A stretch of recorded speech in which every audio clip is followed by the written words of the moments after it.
नमस्कार साथियों, स्वागत है आप सभी का एक बार फिर से। ये है इंग्लिश प्रैक्टिस क्लास की क्लोज टेस्ट की दूसरी क्लास। ये 30 डेज का एक प्रैक्टिस सीरीज हमने स्टार्ट करा है, 30 दिन का युद्ध अभ्यास। और बीच में कुछ दिन का गैप हो गया, उसके रीजंस मैं बताता हूँ। कि जब सेकंड क्लास आपकी लाइव हुई थी उस दिन यूट्यूब की तरफ से लाइव स्ट्रीमिंग जो है नहीं हो पा रही थी। ठीक है, वो मैं उसमें स्क्रीनशॉट पड़ा हुआ है। और बीच में फिर कल की जो क्लास थी वो इसलिए नहीं हुई थी क्योंकि इसमें आपको पेनेक्कल सीरीज़ की जो एंटोनिम की 8-9 घंटे की क्लास है वो अपलोड हो चुकी है। तो अभी आपका जो सेशन है वो है क्लोज टेस्ट की दूसरी क्लास। हमने एक क्लास कंप्लीट कर रखी है जिसमें 10 क्लोज टेस्ट कंप्लीटली डिस्कस करे थे, प्रैक्टिस करे latest previous year questions. Plus मैंने आपको बताया भी था कि क्लोज टेस्ट के लिए किन किन चीज़ों का ध्यान रखना होता है। थोड़ी सी टिप्स एंड ट्रिक्स मैं आपको यहाँ पे भी बता देता हूँ कि क्लोज टेस्ट का जो भी डाउट्स रहते हैं आप लोगों के वो कैसे क्लियर होंगे। तो देखो, सबसे पहले कुछ बातों का ध्यान रखना है। एक तो मैंने लास्ट क्लास में आपको बताया था कि what we need to tackle a cloze test, जैसे कि उसमें एक तो आपको ग्रामेटिकल नॉलेज होना बहुत ज़रूरी है, साथ के साथ आपके पास वर्ड पावर होना बहुत ज़रूरी है। ठीक है ना, वर्ड पावर भी आपकी अच्छी होनी चाहिए थोड़ा सा, और साथ के साथ थोड़ा सा आपको रीडिंग वगैरह करनी है। ये तीन चीज़ें तो आपको करनी है जिससे आपकी अंडरस्टैंडिंग एबिलिटी बढ़ती है। साथ के साथ कुछ टिप्स और समझ लो, एक दो चीज़ें एक्स्ट्रा। ठीक है, इसके अलावा भी कि जैसे जो भी वर्ड्स होते हैं ना, वर्ड्स जैसे कोई मान लो ऑप्शन में 4 ऑप्शन दे रखे हैं, उसमें 4 वर्ड्स हैं, तो उनके चारों वर्ड्स के अलग अलग मीनिंग्स को, जो भी उनके मीनिंग्स होते हैं या जो उनका सेंस होता है, और उस मीनिंग को रिलेट करके ही आप ऑप्शन टिक किया करो। ठीक है, रिलेट करना सीखो। ठीक है, इससे क्या होगा, जैसे कि आपके पास 4 ऑप्शन है, चारों का मीनिंग भी आपको पता हुआ है, मतलब आपके पास ग्रामर का यूज भी पता है, तीनों थर्ड फॉर्म में लिखे हुए हैं चारों, और चारों के वर्ड पावर मीनिंग भी हैं, आपको समझ में भी आ गया। फिर भी क्वेश्चन गलत हो रहा है तो क्या करोगे, हम चारों में से कौन सा ऑप्शन चूज करें। तो वहां पे आपको कोई एक ऐसा वर्ड, यानी कि पूरे कॉन्टेक्स्ट को पढ़ा करो। ठीक है, read the context till full stop. जब तक फुल स्टॉप नहीं आता है, अगर एक सेंटेंस पढ़ने के बाद भी सेंस क्लियर नहीं हो रहा है तो आप 2 सेंटेंसेस पढ़ लो, कोई दिक्कत नहीं है। ठीक है, ब्लैंक के साथ पढ़ लीजिए, कोई दिक्कत नहीं है।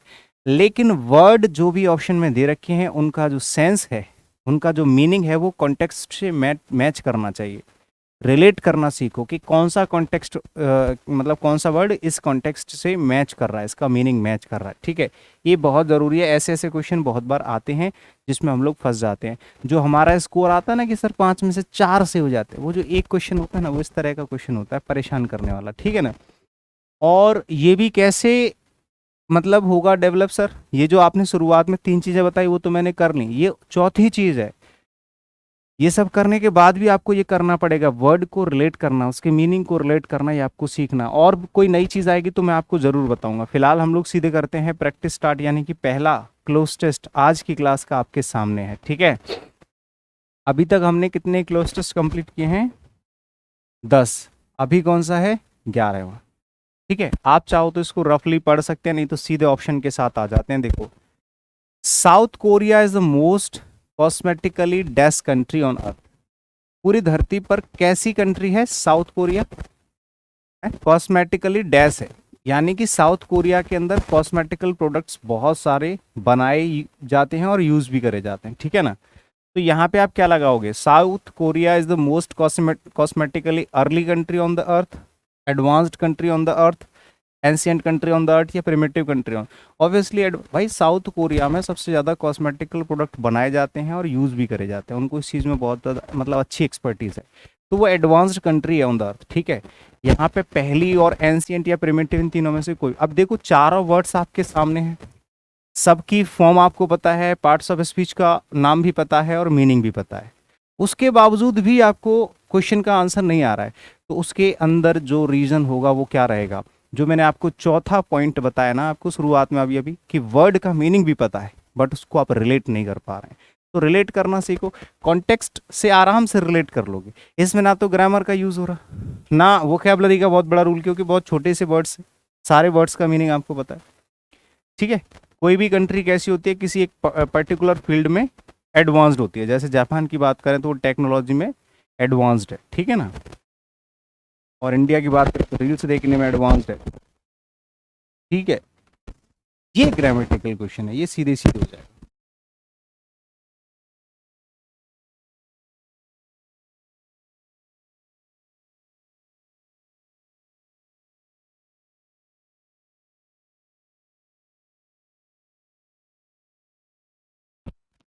ठीक है जी। यहाँ आप देखोगे ऊपर लिखा हुआ ये दूसरा क्वेश्चन, दूसरा वाला ब्लैंक है, यहाँ से पढ़ना शुरू करो, फुल स्टॉप तक पढ़ते हैं, ठीक है ना। Beauty editors estimate that it is because of the governments heavy investment these industry, यानी कि जो ब्यूटी एडिटर्स हैं उनका मानना ये है कि ये इस वजह से है, यानी कि ये इतनी डेवलप्ड कंट्री इस वजह से है इस फील्ड में, क्योंकि इसमें सरकार ने एक बहुत बड़ा इन्वेस्टमेंट दिया है इस इंडस्ट्री में। तो ऑब्वियसली देखो, कभी भी कोई सरकार हो या कोई ऑर्गेनाइजेशन हो, कोई भी इन्वेस्ट करता है तो उसके लिए प्रपोजिशन इन लगाते हैं, ठीक है ना। इन्वेस्टमेंट के साथ इन आता है, साथ के साथ वह इंडस्ट्री जिसकी हम पहले बात कर चुके हैं कॉस्मेटिकल प्रोडक्ट्स वाली, तो यहाँ पे वो भी डेफिनेट आर्टिकल लेगा, तो आपको लगाना है इन द। पूरी तरह से ग्रामेटिकल क्वेश्चन है, आराम से आप लगा सकते हैं, कोई दिक्कत आपको नहीं आएगी। तो ऑप्शन 20 का करेक्ट आंसर हो जाएगा। ठीक है जी।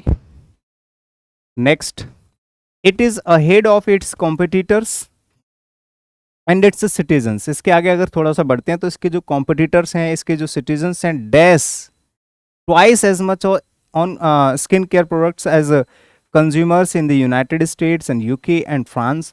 तो यानी कि जो हमारा फ्रांस में, यूके में या यूएस में जो भी स्किन केयर प्रोडक्ट्स यूज होते हैं, यहाँ के जो कॉम्पिटिटर्स और सिटीजन्स होते हैं वो उनसे दोगुना खर्चा करते हैं। यानी कि अगर कोई व्यक्ति 1 रुपया करता है तो ये लोग 2 रुपया करते हैं। तो ट्वाइस आपको यूज करना है यहाँ पे, ट्वाइस तो 2 गुना खर्चा करना है, स्पेंड आएगा। ट्वाइस मतलब होता है 2 गुना, ठीक है, 2 गुना, उनके कंपैरिजन में 2 गुना। चेरिस का मतलब तो फलना फूलना होता है, चेरिस का मतलब होता है फलना फूलना।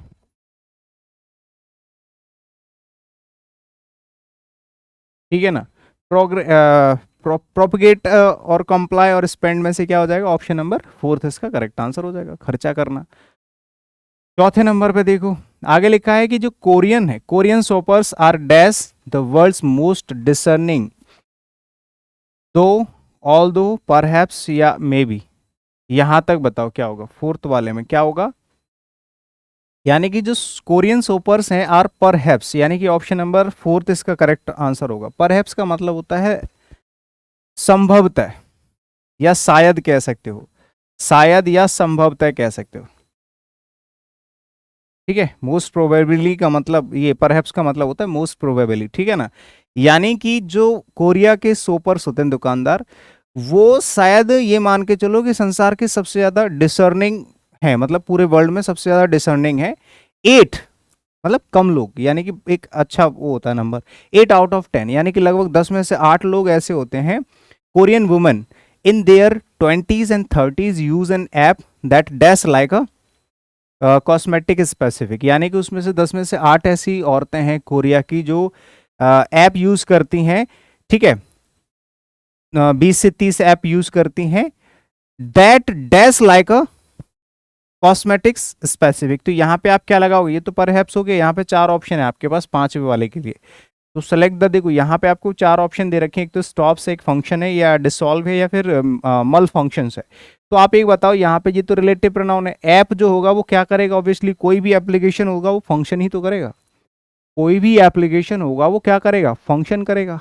ठीक है, तो यहाँ पे एक यूज करते हैं an app that function like a cosmetic, cosmetics specific, जो कि कैसे फंक्शन करता है, कॉस्मेटिक्स स्पेसिफिक की तरह फंक्शन करता है, to divide the merit of various common ingredients. अगला क्लोज टेस्ट आ जाओ, आपको बताना है, अपनी एक्यूरेसी भी साथ के साथ चेक करती चलनी है कि आपके पहले क्लोज टेस्ट में कितने सही हैं कितने गलत हैं, ठीक है ना। In Switzerland these glacial melt waters are dash for hydro power. ये भी बहुत अच्छा सा एक सवाल है। देखो, स्विट्जरलैंड में क्या होता है, बहुत सारी बर्फ है, जब वो पिघलती है तो वहां से वाटर बॉडीज बन जाते हैं, यानी कि सोर्स ऑफ वाटर बन जाते हैं। तो जो मेल्ट वाटर्स होते हैं, वाटर्स का मतलब समझो पहली बात तो, अगर आप पानी का प्लूरल बना देते हैं तो इसका मतलब हो जाता है सोर्सेज, सोर्सेज ऑफ वाटर, ठीक है ना। जितने भी वाटर के सोर्सेज होते हैं, जैसे कि पानी पिघल रहा है तो वहाँ से नदियाँ बन गई, नहर बन गई, नाले बन गए, जो भी है उन्हीं को बोलते हैं, तालाब बन गए या कुछ भी है।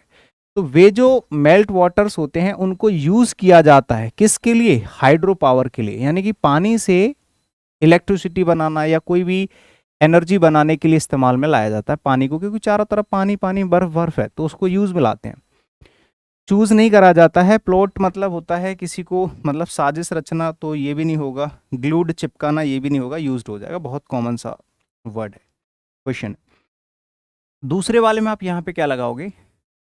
In fact water falling on 93% of Switzerland, मतलब स्विट्जरलैंड का जो भी मेल्ट वाटर होता है उसका लगभग ये मान के चलो 93% पानी को ये यूज कर लेते हैं एनर्जी बनाने के लिए। ठीक है, मतलब 7% पानी ही वेस्ट होता है इनका। Ultimately passes dash at least one electric power, मतलब 93% पानी ऐसा है जो किसी न किसी एक इलेक्ट्रिक पावर से होकर गुजरता है, यानी कि उसको जाने नहीं देते, वेस्ट नहीं जाने देते। तो कभी भी कोई चीज कहीं से होकर गुजरती है तो पास के साथ हम प्रेपोजिशन थ्रू लगाते हैं। पास थ्रू का मतलब होता है कोई चीज कहीं से होकर गुजरती है, तो यहां पे थ्रू हो जाएगा। Passes through at least one electric power plant, एक इलेक्ट्रिक पावर प्लांट से होकर तो कम से कम वो पानी गुजरेगा ही गुजरेगा। इवन इवन यहां पे लिखा है before even dash the country.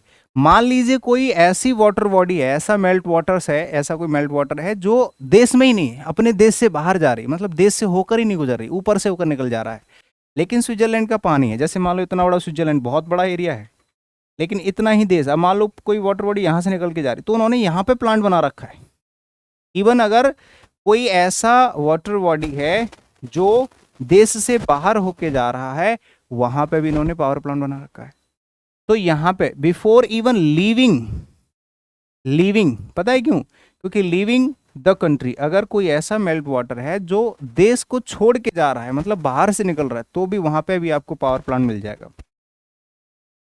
ठीक है, so one consequence is that melting glaciers help to dash, मतलब उसमें से एक कॉन्सिक्वेंस ये भी होता है कि जो ग्लेशियर पिघलते हैं ना, मेल्टिंग ग्लेशियर्स हेल्प, वो हेल्प भी करते हैं, मदद भी करते हैं किस काम में?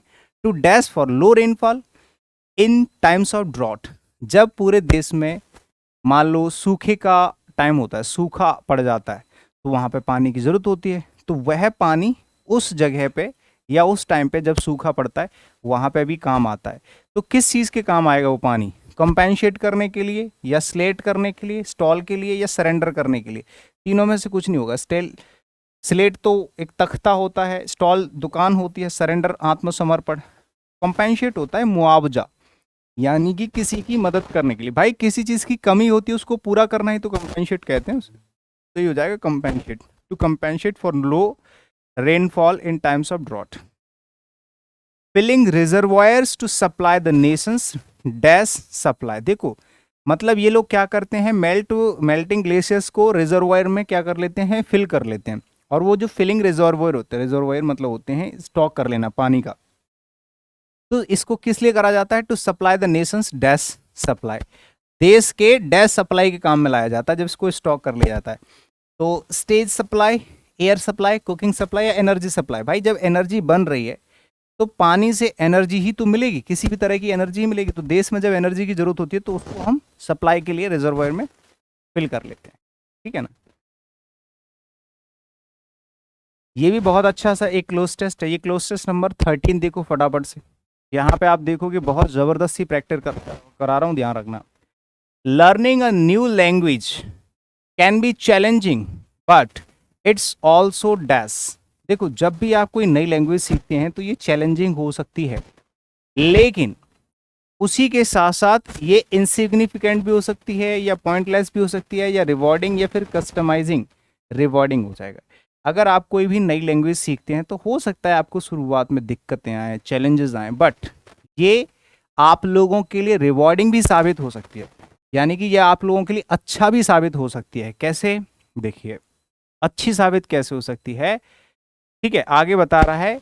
जैसे कि it can open up new opportunities for communication, culture exchange. जब आप नई लैंग्वेज सीखते हैं तो इससे आपके लाइफ में नई अपॉर्चुनिटीज ओपन हो जाती हैं, किस तरह की, जैसे कि आप कम्युनिकेट कर सकते हैं और अपने कल्चर को एक्सचेंज भी कर सकते हैं। अगर आपको कुछ बात करनी है किसी दूसरे पर्सन से, तो आप उससे बात कर सकते हैं, उनके कल्चर को समझ सकते हैं, अपना कल्चर बता सकते हैं। तो कल्चर एक्सचेंज में, कम्युनिकेट करने में काम आती है। व्हेन लर्निंग अ न्यू, ठीक है, when learning a new language it's important to be patient. जब भी आप नई लैंग्वेज सीखते हैं तो ये बहुत ज़रूरी है।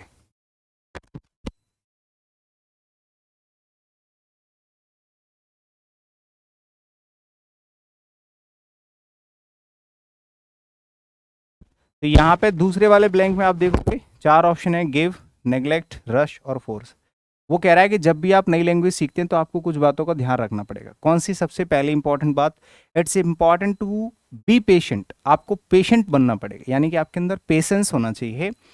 एंड डैश योर सेल्फ, और अपने आप को डैश करना चाहिए टाइम टू प्रोग्रेस। प्रोग्रेस करने के लिए टाइम करना चाहिए डैश। क्या करना चाहिए? गिव, टाइम देना चाहिए अपने आप को, या अपने आप को टाइम को नेग्लेक्ट करना चाहिए, या टाइम को फोर्स करना चाहिए, या टाइम को जल्दबाजी में यूज करना चाहिए।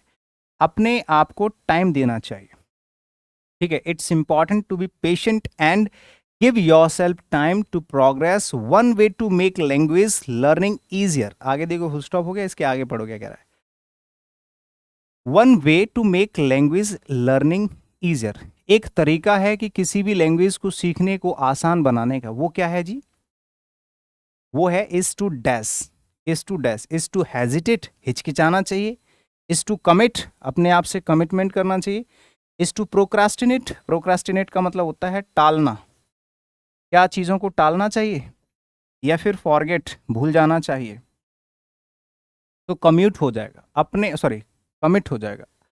अगर आपको लर्निंग करना है, मतलब कोई लैंग्वेज सीखनी है, तो आपको अपने आप से कमिटमेंट करना पड़ेगा कि चाहे कुछ भी हो जाए, मैं ये वाली लैंग्वेज सीख के ही रहूँगा, ठीक है जी।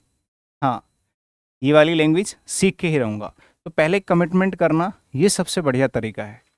फिर उसके बाद में तो सब कुछ हो ही जाता है। आगे चलो, फोर्थ वाले में क्या लिखा हुआ है, यहाँ से देखो। Practising speaking and listening is also important. Practising मतलब स्पीक करना, बोलना बार बार, और सुनना, ये बहुत ज़रूरी है।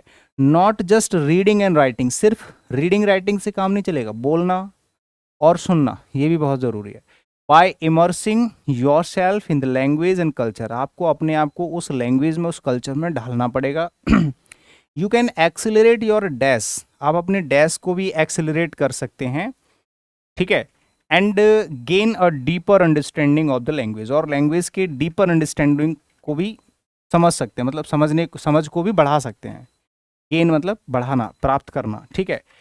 तो क्या कर सकते हैं, ये कह रहा है कि you can accelerate your dash, तुम अपनी पिच को एक्सिलरेट कर सकते हैं, बढ़ा सकते हैं, या प्रोग्रेस को बढ़ा सकते हैं, या कॉम्प्लेसेंसी को बढ़ा सकते हैं, या स्टेमिना को बढ़ा सकते हैं।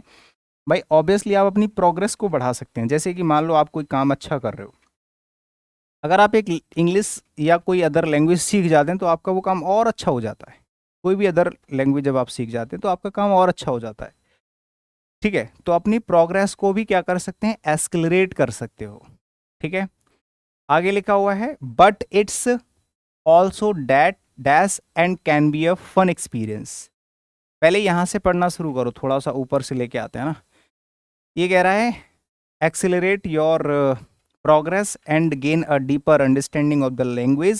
Learning a new language is not only practical, यानी कि जो नई लैंग्वेज आप सीखते हैं वो सिर्फ प्रैक्टिकल ही नहीं, but it's also dash and you can a fun experience. देखो, प्रैक्टिकल का मतलब होता है कि आप प्रैक्टिकली किसी काम को करोगे तो वो थोड़ा सा टफ सा लगेगा। टफ मतलब आसान भी लगता है, टफ भी लगता है। बोलना थोड़ा आसान होता है, लेकिन जब प्रैक्टिकली सोचते हैं तो थोड़ा टफ लगता है। लेकिन ऐसा नहीं है, उसमें मज़ा भी आता है ना, मज़ा भी आता है। आगे फन लिखा हुआ है, एंड लगा हुआ है, तो सिमेट्री, दोनों तरफ एक जैसी चीज़ें होनी चाहिए। तो यानी कि ऐसा नहीं है वो सिर्फ प्रैक्टिकल ही है, वो एन्जॉयबल भी है ना। It is also enjoyable and can be a fun experience, और इसमें मज़ा भी आता है, आगे चल के फन एक्सपीरियंस भी कर सकते हो। आर्डुअस तो कठिन होता है, डॉन्टिंग, इंटिमिडेटिंग, इनमें से कोई भी नहीं आएगा, सब नेगेटिव वर्ड। इंजॉयबल क्योंकि सिमेट्री लेता है ना, एंड दोनों तरफ सेम चीज़ें दोगे, और अपोजिट सेंस भी देना पड़ेगा, नॉट ओनली के साथ में बट ऑल्सो। ये है आपका क्लोज टेस्ट नंबर 14। बताइए, यहाँ लिखा हुआ है a school organized graduation day to award certificates to the students. The graduation day highlights the overall achievements of students. All students who are being graduated are invited formally with their parents. Students wore their attire according to the dress code given to them by the school administration. High school graduation dash is one of the most awaited and last event of any school. तो देखो, जो school में एक organisation मतलब हुआ था, event organise किया जाता है जब उनको सर्टिफिकेट्स दिए जाते हैं, ठीक है ना. तो यहाँ पे जो हाई स्कूल ग्रेजुएशन डैश है वो is one of the most awaited and last event of any school. तो यहाँ पे जो हाई स्कूल ग्रेजुएशन का एपिसोड होगा, हाई स्कूल ग्रेजुएशन का फेस्टिवल होगा, हाई स्कूल ग्रेजुएशन का इंसिडेंट होगा या हाई स्कूल ग्रेजुएशन की सेरेमनी होगी. तो ऑब्वियसली देखो, एपिसोड तो होगा नहीं, इंसिडेंट घटना होगी नहीं, फेस्टिवल त्यौहार होगा नहीं, ये होगा सेरेमनी. मतलब एक इवेंट को सेरेमनी बोला जाता है, ठीक है. हाँ, is one of the most awaited and last event of any school.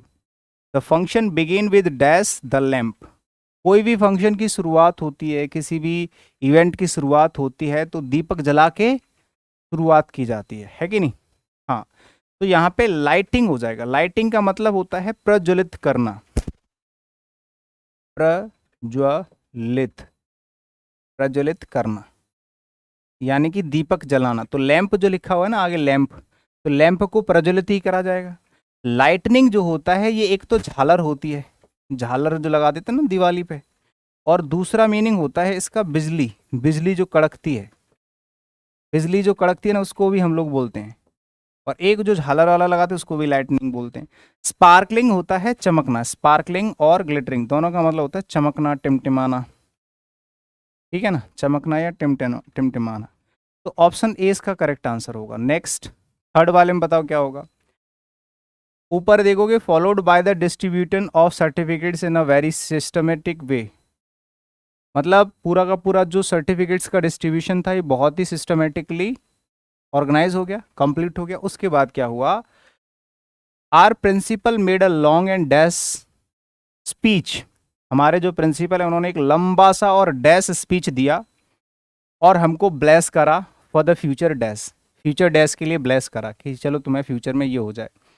तो सबसे पहले तो यहाँ पे देख लेते हैं कि उन्होंने जो हमें भाषण दिया है वो एक लंबा और कैसा भाषण था. एक लॉन्ग एंड सेल्फ प्रेजिंग, खुद की तारीफ करते हुए नहीं दिया होगा.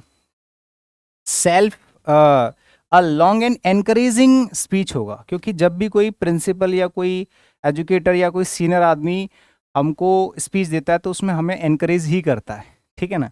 बाकी डिप्रेस तो करेगा नहीं और बोर भी नहीं करेगा.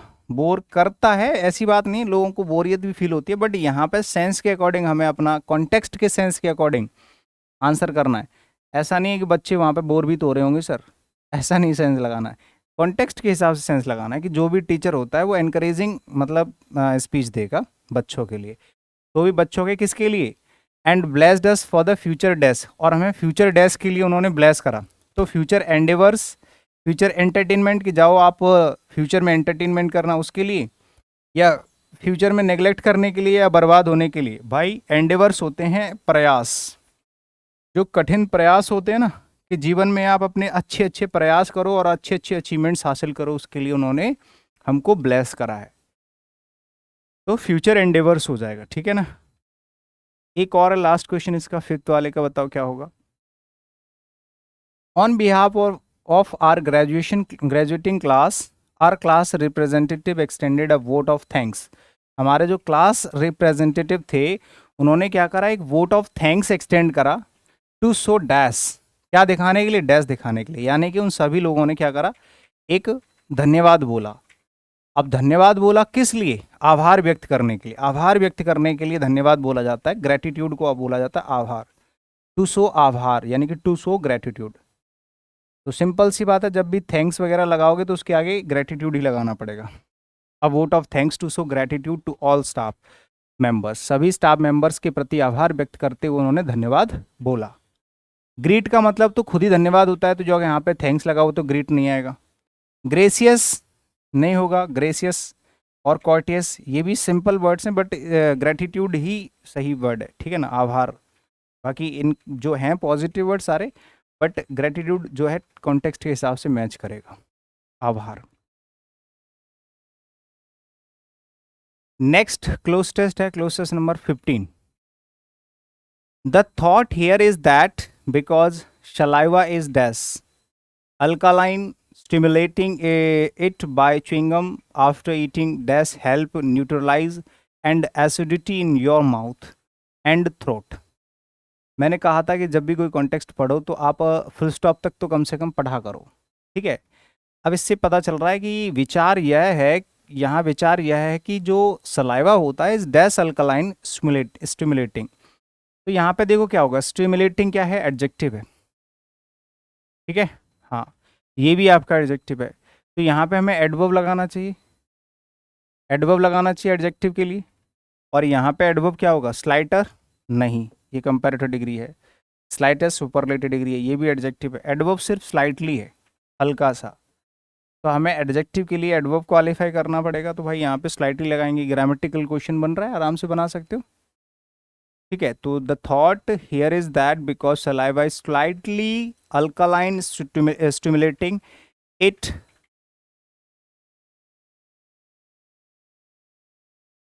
नहीं यहीं तक है, ये है एडजेक्टिव, ये भी एडजेक्टिव है।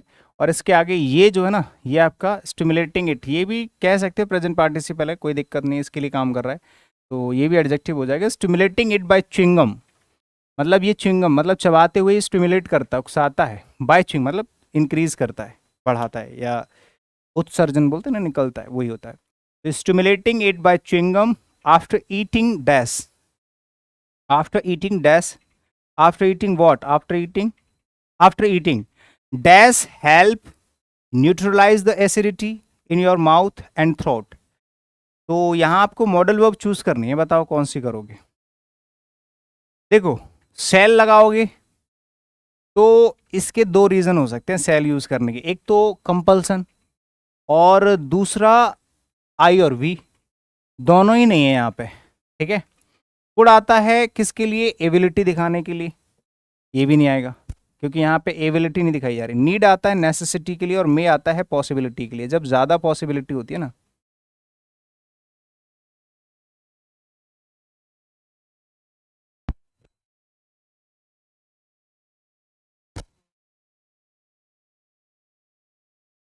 फॉर मोर पॉसिबिलिटी, ठीक है, may is use for more possibility, यानी कि अगर ऐसा होता है chewing gum, chewing gum by chewing gum after eating, खाना खाने के बाद जब आप चबाते हैं तो उसके बाद सलाइवा क्या होता है, स्टिमुलेट होता है, मतलब ऐसे करके, तो ये यहाँ पे पॉसिबिलिटी ज़्यादा होगी।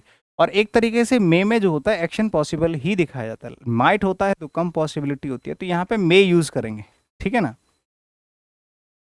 तीसरे वाले में बताओ यहाँ पे क्या हो जाएगा, the acidity in your mouth and throat dash a very small study from 2005, while a very small study, so a very small study, yet या एज।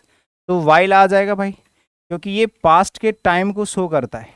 जब पास्ट में कोई टाइम दे रखा है कि 2005 की एक छोटी सी स्टडी से लेके, मतलब तब से, है ना, did dash some merit to this approach, तो यहाँ पे वाइल हो जाएगा, while a very small study from 2005 did dash some, did founded, भाई डिड के साथ वर्ब की फर्स्ट फॉर्म आती है, बहुत ही कॉमन सा क्वेश्चन है, आराम से बता सकते हो।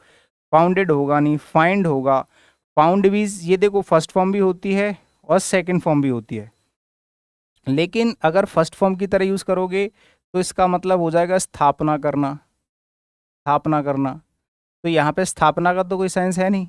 और सेकंड फॉर्म थर्ड फॉर्म की तरह यूज़ करोगे तो पाना हो जाएगा, दोनों ही नहीं आएगा, क्योंकि यहाँ तो सेंस की वजह से नहीं आएगा और यहाँ सेकंड फॉर्म थर्ड फॉर्म की वजह से नहीं आएगा, तो सिर्फ third option is the correct answer. Points भी आएगा नहीं क्योंकि इसमें एस लगा रखा है, तो कॉमनली आराम से आप टिक कर सकते हैं, बहुत ही छोटा सा सवाल है, ठीक है। फिफ्थ नंबर पे आप देखोगे यहाँ पे क्या आएगा,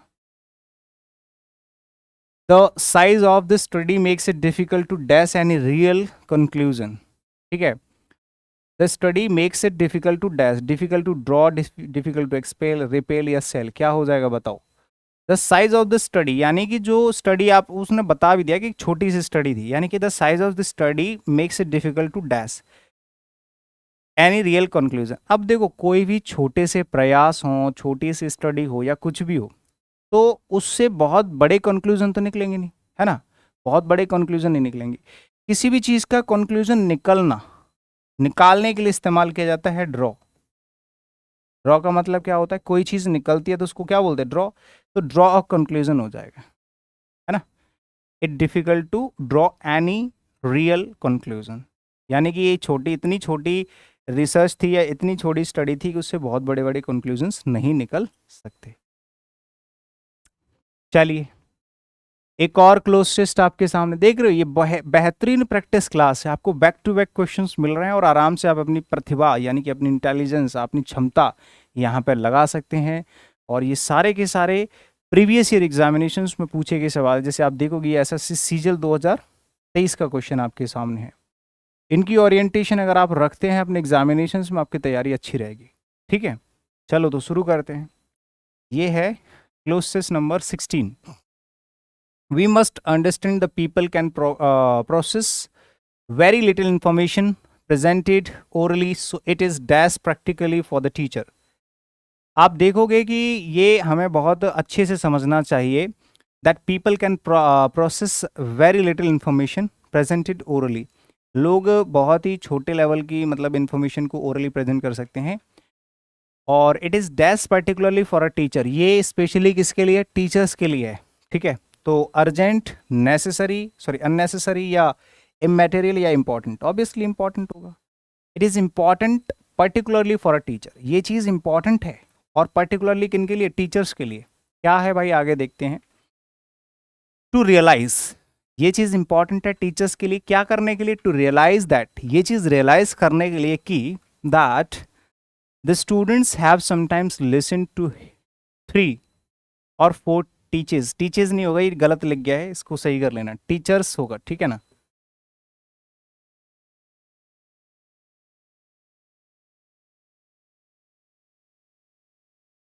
ये टीचर्स नहीं, टीचर्स है, ठीक है।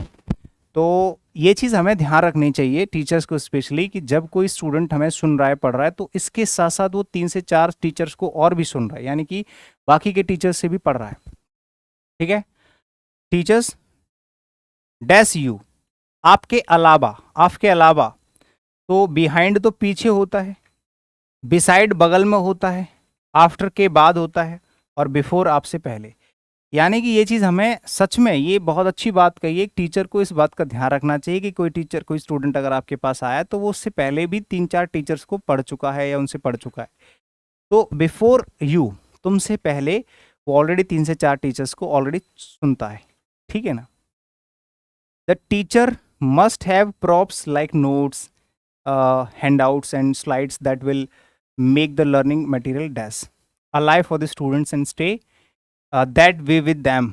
देखो, ये चीज़ भी ध्यान रखनी चाहिए स्टूडेंट्स को, भाई क्या क्या क्या टीचर याद रखे। ऑब्वियसली हर चीज़ का ध्यान रखना होता है, यानी कि टीचर्स को क्या करना चाहिए, कुछ ऐसी चीज़ें करनी चाहिए जिससे स्टूडेंट्स का मन लगे पढ़ाई में। जैसे कि टीचर्स को अपने प्रॉप्स बनाने चाहिए, प्रॉप्स का मतलब तैयार करना होता है, प्रेपरेशन करना। ठीक है, तो है प्रॉप्स लाइक नोट्स, उनको नोट्स बनाने चाहिए, हैंडआउट्स करने चाहिए, और स्लाइड्स बनाने चाहिए, अट्रैक्टिव स्लाइड्स। जैसे कि मैं यहाँ पे आपको पढ़ा रहा हूँ तो इसमें मैं कुछ क्रिएटिविटी दिखाऊं जिससे आपको आसानी हो सीखने में। ठीक है, that will make the learning, जो कि लर्निंग को या लर्निंग मटेरियल को क्या बना सकते हैं, डैश बना सकते हैं, डैश बना सकते हैं। तो डैश यहाँ पे आपको क्या लगाना है, अलाइव के साथ एक वर्ड यूज करना है, स्टे अलाइव, डिपार्ट अलाइव, गो अलाइव या कम अलाइव। तो मेरे भाई यहाँ पे एक फ्रेजल वर्ब होती है कम अलाइव। ठीक है, कम अलाइव एक फ्रेजल वर्ब होती है जिसका मतलब होता है filled with energy, filled with energy.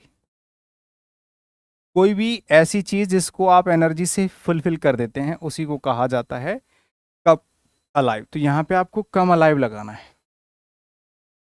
ठीक है ना, for the students and stay that way with them, और इसी चीज को उनके साथ रखना चाहिए। कम अलाइव हो जाएगा फोर्थ, अरे हाँ कम अलाइव हो गया फोर्थ वाला। इसमें क्या हो जाएगा, इसमें भी आपको पता चल गया, चलो कोई दिक्कत नहीं है। वैसे तो यहाँ पे मैं आपको समझा दूंगा।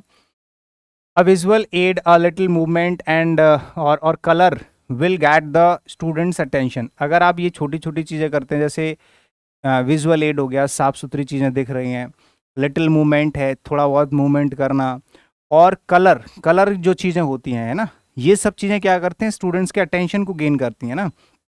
अनदर इंपॉर्टेंट थिंग, अब देखो शुरुआत में देखोगे, it is important particularly for a teacher to realise, ऐसे नीचे लिखा हुआ है another important thing to dash, तो भाई ऑब्वियसली टू रियलाइज जब ऊपर लिखा हुआ है तो नीचे भी टू रियलाइज आएगा। यहाँ पे भी इंपॉर्टेंट आ चुका है और यहाँ पे भी इंपॉर्टेंट लिखा हुआ है, ठीक है, तो यहाँ पे भी टू रियलाइज हो जाएगा। क्या हो जाएगा, ऑप्शन नंबर थर्ड हो जाएगा, to realise, to realise. Fifth वाले में क्या हो जाएगा, देखो यहाँ पे, therefore dash to use short sentences that make senses to them instantly। Compulsory, mandatory, advisable, देखो उन्होंने कहा है कि जैसे बच्चे बोर हो जाते हैं या उनको कोई दिक्कत होती है, कई बार क्या होता है कि टीचर्स बहुत बड़े बड़े सेंटेंसेस यूज़ करते हैं, है ना, स्टूडेंट्स को समझाने सिखाने के लिए। तो इसके अलावा एक और चीज़ हम कर सकते हैं कि स्टूडेंट्स के लिए शॉर्ट सेंटेंसेस क्रिएट करके उनको चीज़ों को समझाएं, ताकि क्या हो जाएगा, उनको सेंटेंसेस को समझने में इंस्टेंटली बहुत ही आसानी हो जाएगी। तो ये चीज़ एडवाइजेबल है, ना कि कंपल्सरी और मैंडेटरी या प्रोहिबिटेड, रोक ही दिया। हाँ, ये चीज़ एडवाइस दी जा रही है टीचर्स को कि भैया शॉर्ट सेंटेंसेस जितनी ज़्यादा यूज़ करोगे तो उससे आसानी होती है टीचर्स को और बच्चों को पढ़ने में। That's it. तो आंसर हो जाएगा इसका एडवाइजेबल, इट इज़ एडवाइजेबल। ठीक है जी, अभी तक हमारे क्लोजेस कितने कंप्लीट हो गए, 16। अगला देखो 17, छोटा सा है, आराम से बता सकते हो।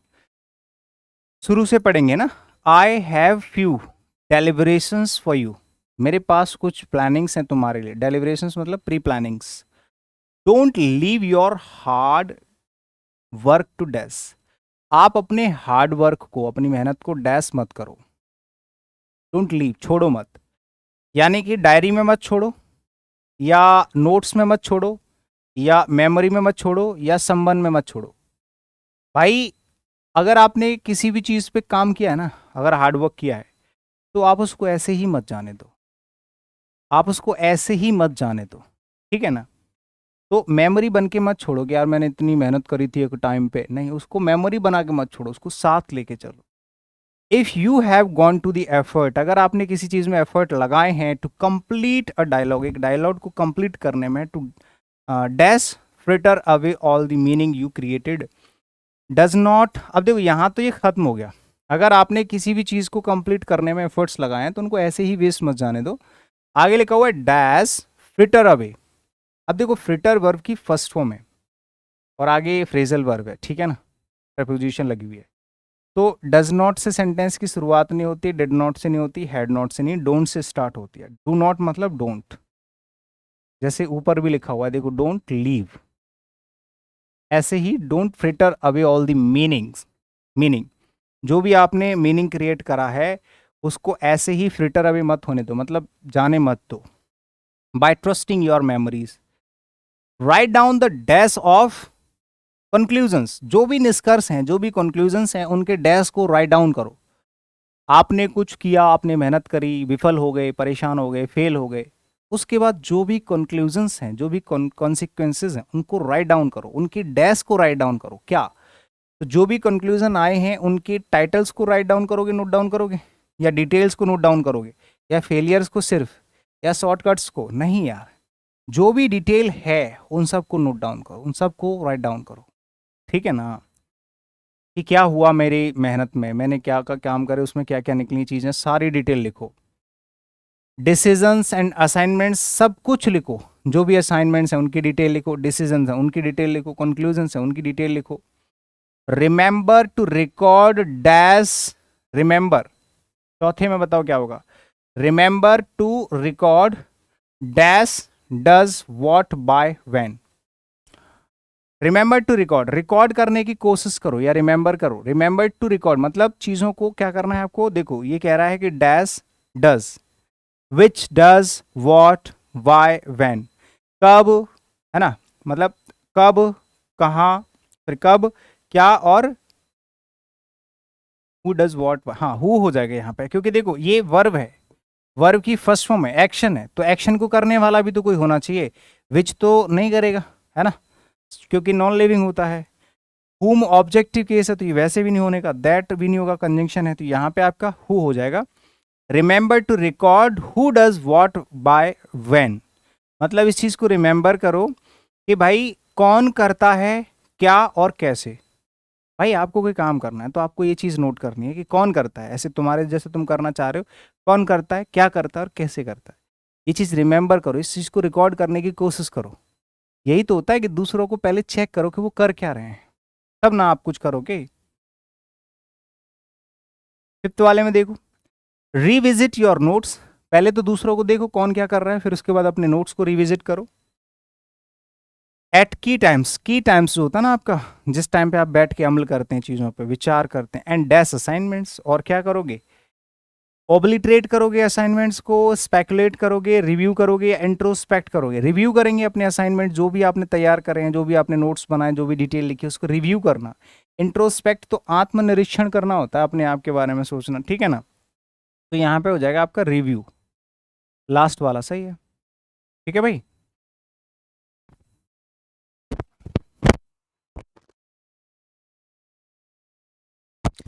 देखो क्लोजेस्ट नंबर 18 शुरू करते हैं और सीधे ऑप्शंस ले लेते हैं। देखो यहाँ पे एक वोकेबलरी भी मैं आपको सिखा देता हूँ, ठीक है। A new swarm of locusts, locust जानते हो क्या होता है, सबसे पहले टिड्डे, टिड्डों का झुंड बीच में आया था, और स्वार्म होता है झुंड, ग्रुप। स्वार्म चींटियों के लिए भी इस्तेमाल किया जाता है, स्वार्म टिड्डों के लिए, मक्खियों के लिए, ऐसे जो झुंड जो जैसा होता है ना, उसको बोला जाता है, ठीक है। Locust entered Rajasthan Jaisalmer on Sunday, यानी कि राजस्थान के जैसलमेर में संडे को घुस गए कौन, एक बहुत बड़ा झुंड। This is the fifth swarm to dash the state in 4 days, यानी कि 4 दिन में ये 5वां झुंड था जो एंटर किया है स्टेट में, पूरे राज्य में। यानी कि टू एंटर हो जाना है, क्योंकि ऊपर भी एंटर लिखा हुआ है, यहां पे जब एंटर लिखा है तो टू एंटर, यानी कि घुसने वाला। ये 5वां झुंड है जो उस राज्य में घुसा है, ठीक है। हाँ, वो भी 4 दिनों में, from dash western border with Pakistan, जो पाकिस्तान से डैश बॉर्डर जुड़ा हुआ है, कौन सा वाला, उस राज्य का, ये वाला जो स्टेट है, इस राज्य का जो वेस्टर्न बॉर्डर है पाकिस्तान से जुड़ा हुआ है, वहां से घुसने वाला ये 5वां झुंड है, ठीक है। तो यहां पे आप क्या लगाओगे, इट्स लगाओगे, क्योंकि राज्य के लिए इट्स ही लगाना पड़ेगा, ठीक है जी। तो ये हो जाएगा it's western border with Pakistan. Since the first, यहाँ पे नॉन लिविंग का जो ये ग्रामेटिकल क्वेश्चन है यार, ये आराम से बता पाओगे, ये भी और इससे पहले वाला दोनों ग्रामेटिकल क्वेश्चन है, ग्रामर पढ़ी होगी तो आराम से बता दोगे। इट नहीं आएगा क्योंकि आगे नाउन के लिए पजेसिव एडजेक्टिव चाहिए, देयर प्लूरल के लिए आता है, हिज आएगा नहीं, लड़के के लिए आएगा। आगे देखो, since the first locus swarm dash the state Shri Ganganagar district on April 11,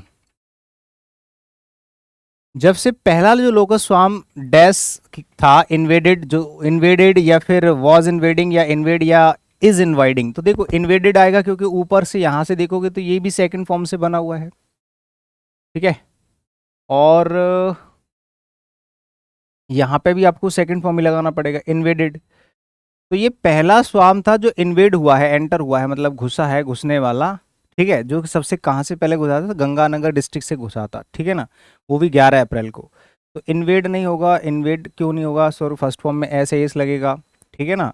is invading नहीं होगा क्योंकि वहाँ पे ऊपर सेकंड फॉर्म लिखी हुई है ना, तो इन्वेड हो जाएगा, इन्वेडेड, ठीक है ना, पहला।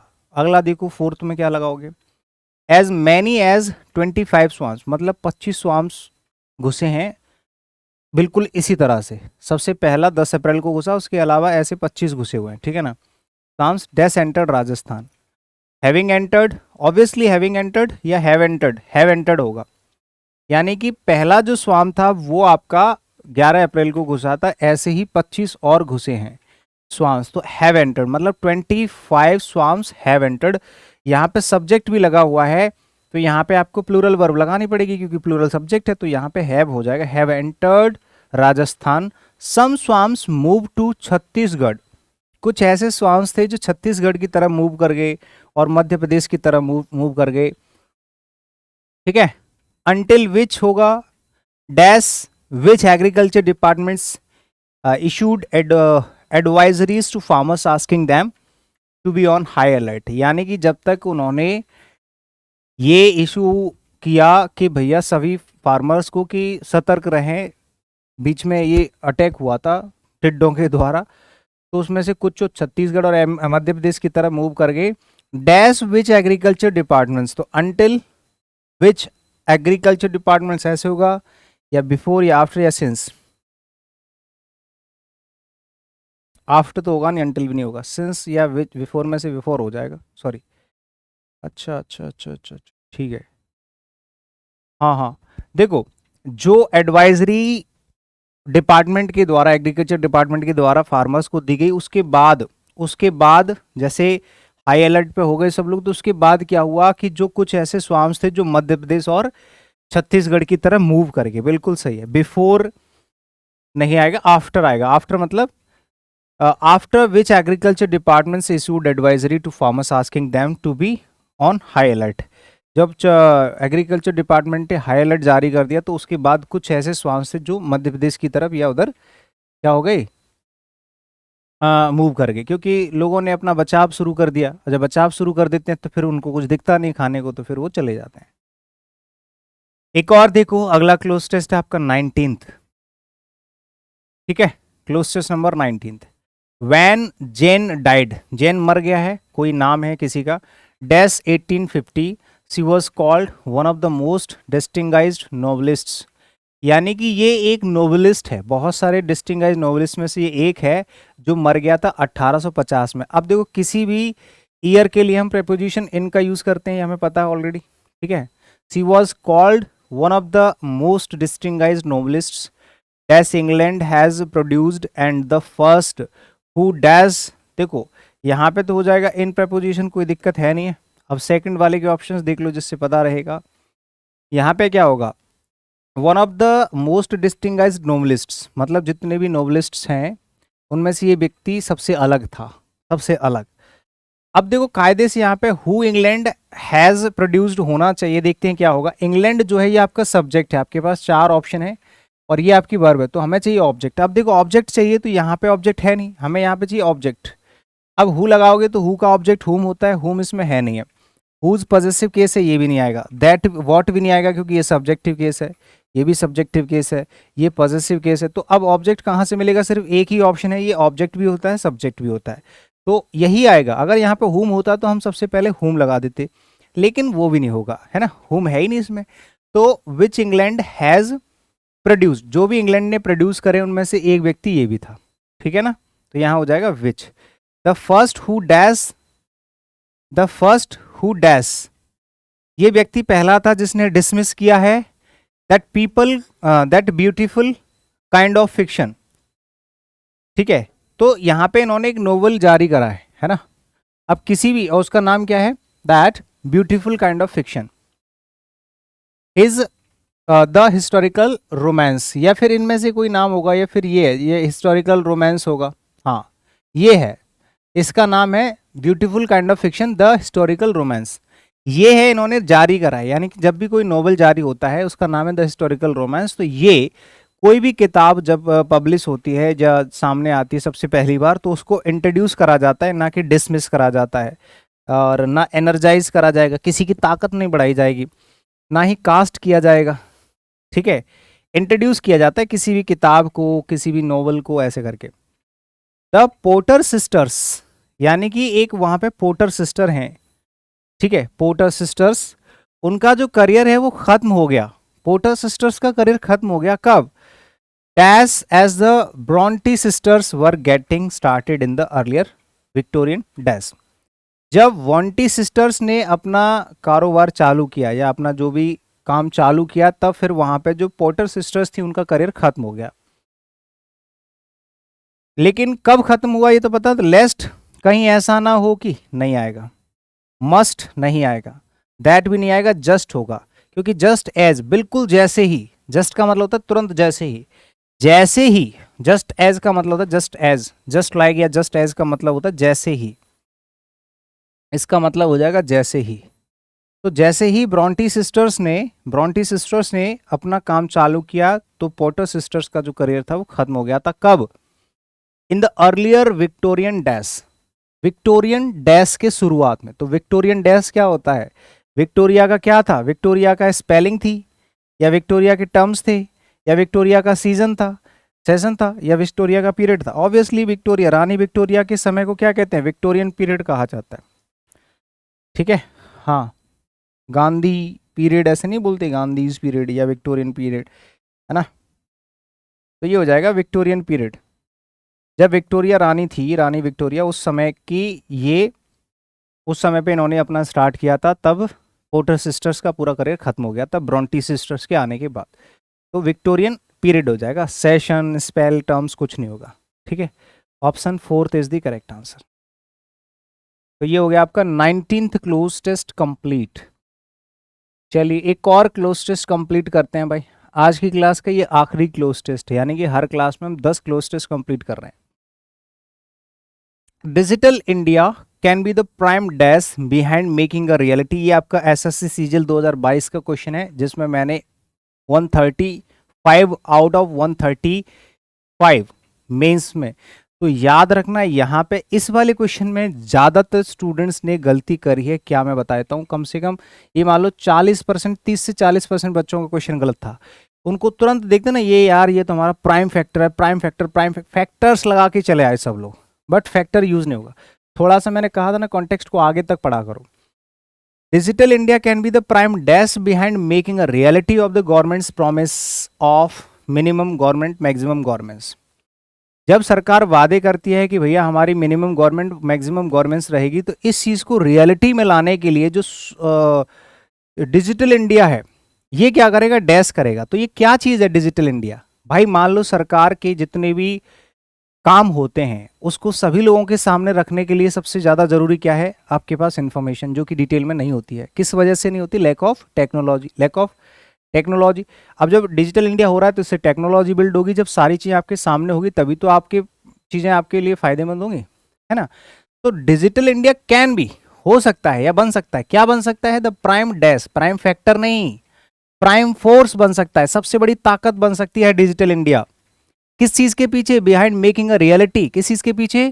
कि रियलिटी बनाने के लिए। किस चीज की रियलिटी?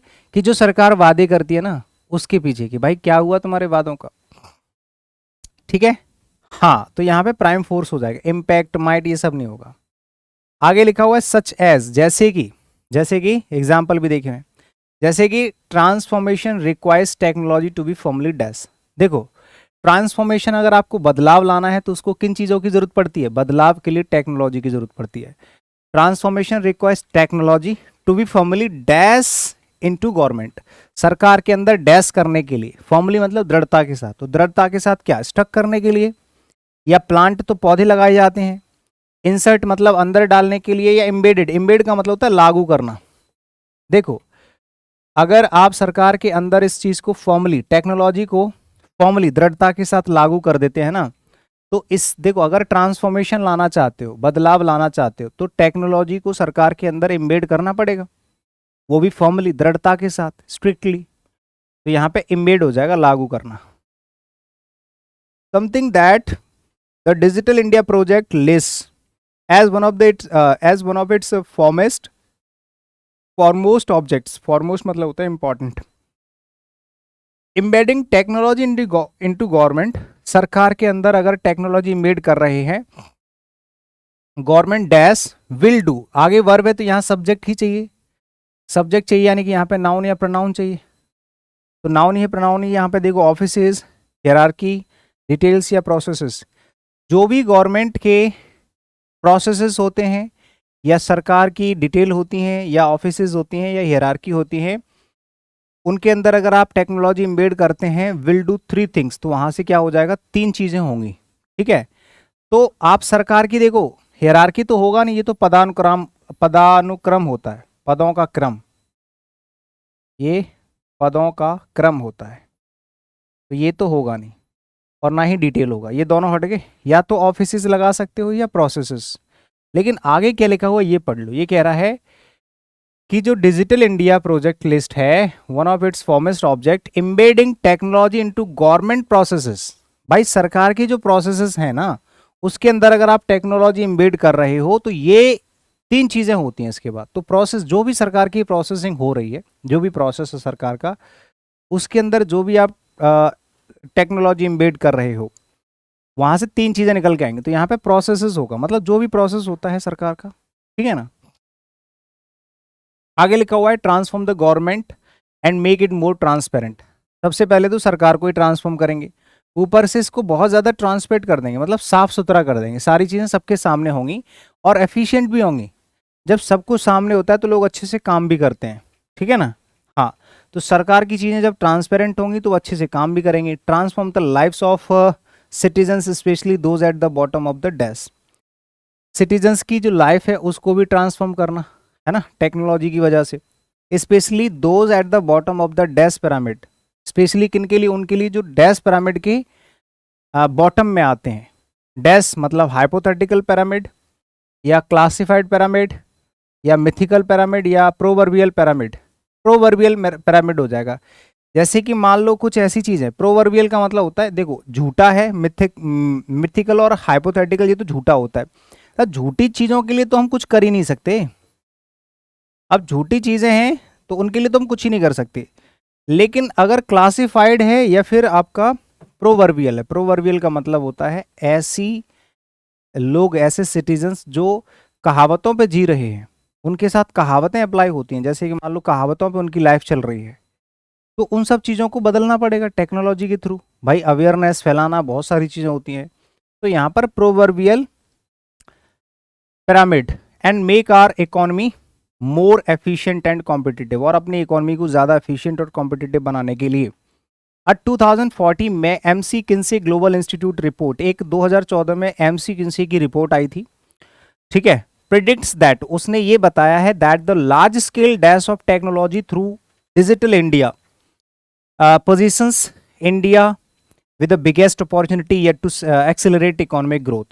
तो यहाँ पे क्या लगाओगे? एंटिसिपेशन, एडेप्टेशन या मॉनिटरिंग या फिर एनहेंस्ड। ऑब्वियसली एडेप्टेशन होगा कि अगर आप टेक्नोलॉजी का सहारा लेते हैं, ये होता है अनुकूल बनाना, ठीक है। हाँ, अगर आप टेक्नोलॉजी के साथ चलते हैं, किसी चीज़ के साथ चलना, अनुकूल चलना, अगर आप टेक्नोलॉजी के साथ चलते हैं तो आपकी इकोनॉमिक ग्रोथ होती है किसी भी देश में, किसी भी कंट्री में, आप ये कह सकते हो। तो यहाँ पे आ जाएगा आपका हो जाएगा अडेप्टेशन, ठीक है ना। ये हो गए आज की क्लास में आपके 20 क्लोज टेस्ट कंप्लीट, ठीक है जी। चलिए, तो अभी मैं आपको जाते जाते कुछ बातें बता रहा हूँ, उसका ध्यान रखना। अगर आप में से कोई भी ऐसा स्टूडेंट है जो दिल्ली आके रह के पढ़ाई करना चाहता है अंडर गाइडेंस, तो आपको यहाँ पर हम हॉस्टल, क्लासेस, लाइब्रेरी, खाना, wifi, study routine, guidance, doubt, सब कुछ एक ही जगह प्रोवाइड कराते हैं। एसएससी का कोई भी एग्ज़ाम हो या अदर कोई एग्ज़ाम में आप आ सकते हैं, यहाँ पे सारी सुविधाएं आपको प्रोवाइड करा देंगे हम, ठीक है। और अगर आप लोग ऑनलाइन पढ़ना चाहते हैं तो ओपन स्टडी एप्लीकेशन पर हमारा जो है फाउंडेशन बैच चलता है इंग्लिश का, वो ज्वाइन कर सकते हैं। अभी बैच नंबर 16 चल रहा है, ठीक है। ये लाइव प्लस बीओडी है, कुछ क्लासेस इसमें बाकी हैं, कुछ हो रखी हैं लाइव चल रही हैं, कुछ हो रखी है रिकॉर्डेड, वो आपको मिल जाएंगी। और स्पेशल पढ़ना चाहते हैं इंग्लिश स्पेशल, वो भी आप पढ़ सकते हैं ऑफलाइन। बाकी किसी भी तरह की जानकारी के लिए आपके पास कॉन्टैक्ट नंबर, ठीक है जी। लाइक, शेयर, सब्सक्राइब, कमेंट करके ज़रूर बताया करो कि आपको क्लास कैसी लगी मेरे भाई, ठीक है। चलिए, thank you so much, see you in the next session, bye bye, take care, जय हिंद।